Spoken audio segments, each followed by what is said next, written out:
ഞാനിപ്പോൾ ശ്രദ്ധിച്ച് അലംഭാവത്തിന്റെ വീഡിയോസുകൾ ഇട്ടിട്ടില്ലല്ലോ ഞാൻ എന്നുള്ളത്. നോക്കി സുഹൃത്തുക്കളെ, ഒരു ഗംഭീര വാർത്തയുണ്ട്.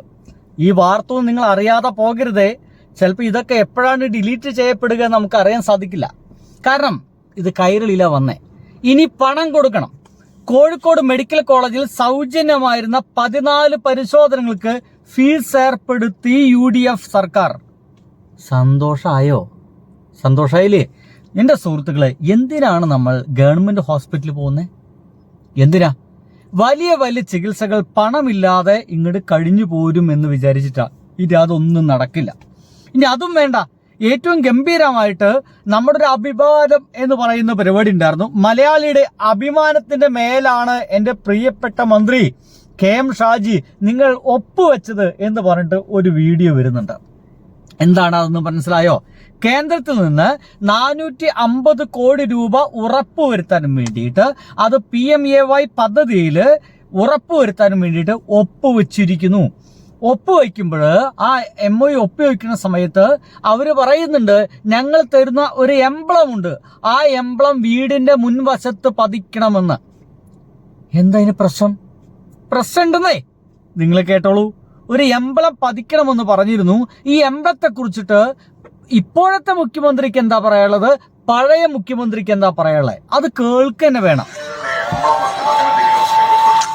ശ്രദ്ധിക്കട്ടോ, ഈ ചോദ്യം ചോദിക്കുന്ന സമയത്ത് ചോദ്യം ചോദിക്കുന്നതിന്റെ മുഖത്തേക്ക് ഒരു നോട്ടും ഇല്ല. താൻ കൊണ്ടുവന്ന കുറെ പേപ്പർ ഇട്ടിട്ട് ഇങ്ങനെ ഇങ്ങോട്ട് കുറെ മറയ്ക്കുന്നു, ഇങ്ങോട്ട് കുറെ മറയ്ക്കുന്നു, അവസാനം അതൊക്കെ കൂടി തപ്പിട്ടിരുന്ന ശരി ബാബായി ടാറ്റ ഒരു പോക്ക.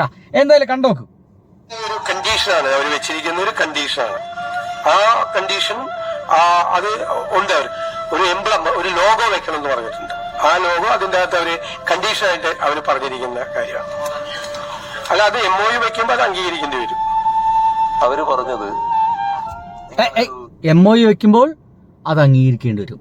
ഇതേ MOU ഒപ്പുവെച്ചൊരു മനുഷ്യന്റെ പേരാണ് പിണറായി വിജയൻ. ഇതിപ്പോഴൊക്കെയാണ് എന്റെ പൊന്നു സുഹൃത്തുക്കളെ, ഇത് എന്തൊരു ജമ്മായിരുന്നു. It's a gem of person എന്നൊക്കെ മനസ്സിലാവുക ഇപ്പോഴാ. ഒന്ന് കണ്ടോക്കൂ. ലോഗോ വെക്കണം. അപ്പൊ ഞങ്ങള് പറഞ്ഞു അത് ശരിയല്ല. ആ വീട്ടിൽ ഒരിടത്ത് ഞങ്ങൾ ഈ ഒരു ലോഗോ. അദ്ദേഹം ഉത്തരം പറയുന്ന ഒറ്റ മിനിറ്റ് സർ, ഒരു മിനിറ്റ്. അദ്ദേഹം ഉത്തരം പറയുന്നത് ശ്രദ്ധിച്ചു. ആളുകളെ മുഖത്തു നോക്കി സമാധാനത്തോടെ സ്വൈര്യത്തോടെ കേൾക്കുന്നേ. വീട് അവരതാണ്.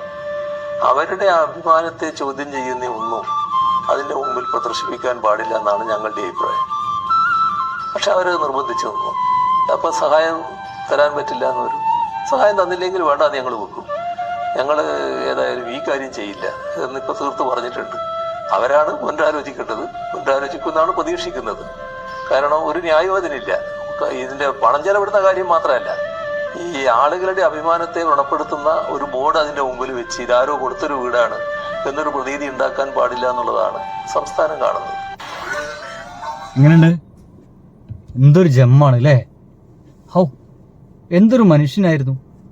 നമ്മുടെ അഭിമാനത്തെ കൂടി അദ്ദേഹം കാത്തു രക്ഷിച്ചിരുന്നു, സംരക്ഷിച്ചിരുന്നു എന്നർത്ഥം. അതിനടക്കം വിൽക്കാൻ അദ്ദേഹം തയ്യാറായിരുന്നില്ല. അപ്പോഴാണ് ഇപ്പോഴത്തെ മുഖ്യമന്ത്രി മുഖത്തു നോക്കിപ്പോലും സംസാരിക്കുന്നില്ല. ആ ചോദ്യമൊക്കെ വളരെ അലംഭാവ ചോദ്യമാണ്. അതൊന്നും കേൾക്കാനേ താല്പര്യമില്ലാത്ത പോലെ സംസാരിക്കുന്നത് അല്ലേ? എന്തൊക്കെയോ പേപ്പറുകൾ അങ്ങോട്ടും ഇങ്ങോട്ടും മറയ്ക്കുന്നു. മനുഷ്യന്റെ ആത്മാഭിമാനത്തിന് ഒരു വിലയില്ല. കേൾക്കണോ? ഒന്നുകൂടി കേട്ടോ. അല്ല, അത് അവരുടെ ഒരു കണ്ടീഷനാണ് അവർ വെച്ചിരിക്കുന്ന, ഒരു കണ്ടീഷനാണ്. ആ കണ്ടീഷൻ അത് ഉണ്ട്. അവർ ഒരു എംബ്ലം, ഒരു ലോഗോ വെക്കണം എന്ന് പറഞ്ഞിട്ടുണ്ട്. ആ ലോഗോ അതിൻ്റെ അകത്ത് അവര് കണ്ടീഷനായിട്ട് അവർ പറഞ്ഞിരിക്കുന്ന കാര്യമാണ്. അല്ല, അത് MOU വെക്കുമ്പോൾ അത് അംഗീകരിക്കേണ്ടി വരും. അവര് പറഞ്ഞത് MOU വെക്കുമ്പോൾ അത് അംഗീകരിക്കേണ്ടി വരുമെന്ന. പിണറായി വിജയൻ സഖാവ് എന്താ പറഞ്ഞേ?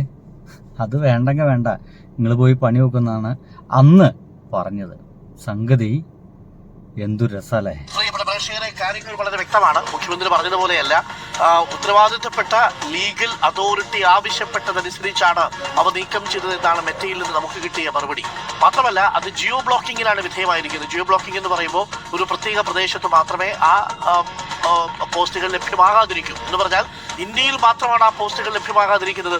നിങ്ങൾ വിദേശത്ത് പോയാൽ ഇതേ പോസ്റ്റുകൾ അവിടെ ലഭ്യവുമാണ് എന്ന് പറഞ്ഞാൽ കമ്മ്യൂണിറ്റി ഗൈഡ്. എങ്ങനെയുണ്ട്? സംഗതിയൊക്കെ ഏകദേശം വ്യക്തമായില്ലേ? ഇനിയിപ്പോ ഒന്നുകൂടി കാണിച്ചാരെന്ന് വിചാരിക്കുന്നുണ്ട്. വേണമെങ്കിൽ കണ്ടോ.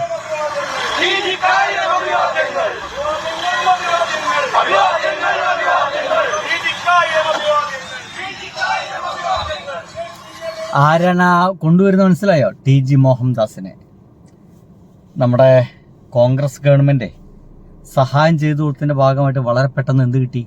ജാമ്യം കിട്ടി വരുമ്പോഴുള്ള സ്വീകരണമാണ്. എന്താ